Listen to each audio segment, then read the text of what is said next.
Ladies and gentlemen, Jay Haft here on location on our driveway.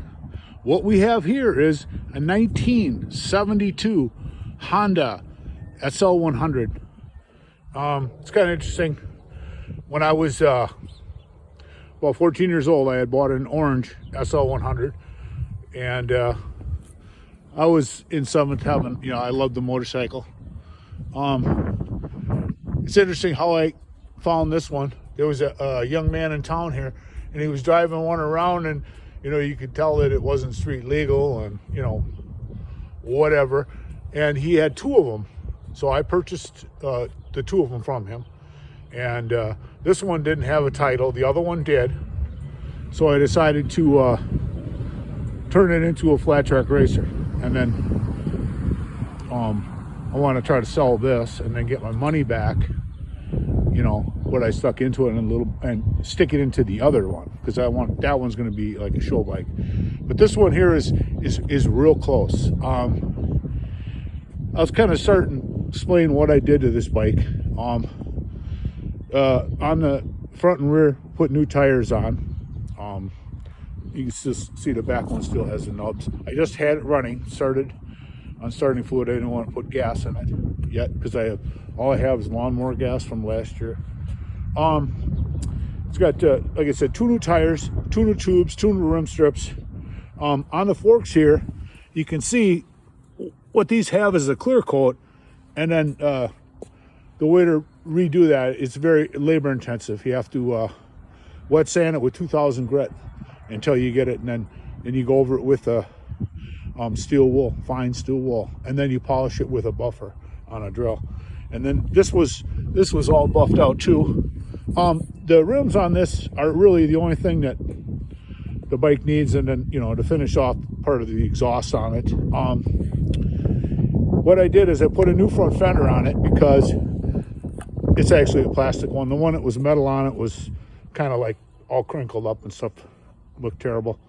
And I put the number plate on to replace the headlight. And I spent hours on here polishing this triple tree up here on here. You can see how nice that looks. We got new levers, new grips. Then I took and changed the fluid in the front forks. Then the engine, I took and changed the oil a couple times, flushed that out good. It has a strainer down on the bottom on the other side. I took and cleaned that. Took the carburetor, rebuilt that, cleaned the air filter, a new one new side cover, and then a new seat cover. And it was this bike is 72, so it'd be 52 years old now. The seat pan was all rusty. I sanded that down, primed that, painted the seat pan, put a new seat cover on. The foam was fortunately good. If you look at the extensive polishing on these side cases, that takes a lot of work. I don't know if you've ever done it, but what I did was you take paint stripper on them. I did the other sides too. Paint stripper, and then you use a steel wool and stripper to get that off, and then it takes a lot of work. I mean, if you had a shop do that, it would cost you a fortune of money just to strip that. The exhaust I took off, put a new gasket in there, a new clutch cable. Then I took in the back, cleaned up the back hub and stuff. Another thing too, that's one of the things that this thing needs is rims, front and rear, and probably spokes. Took the fender, did a little body work on that. She was bent out. Repainted that, repainted the bracket. And then on this side, the tire, of course, the chain was good, surprisingly. I was told by the way the chain fits on here. I touched up the frame somewhat. When I had everything apart, I did the swing arm and that. Pegs, kickstand. And you can see how I did these covers on here on this side. An extensive polishing here and that.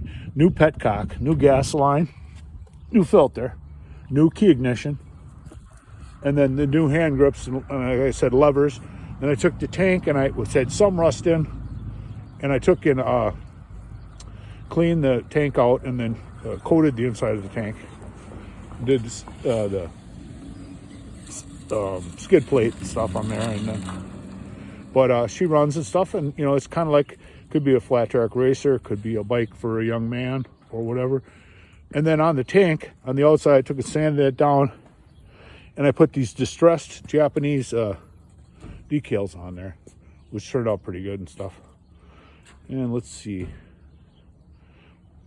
I think that might be it, but there it is, folks. 1972 Honda flat track racer conversion, whatever you want to call it.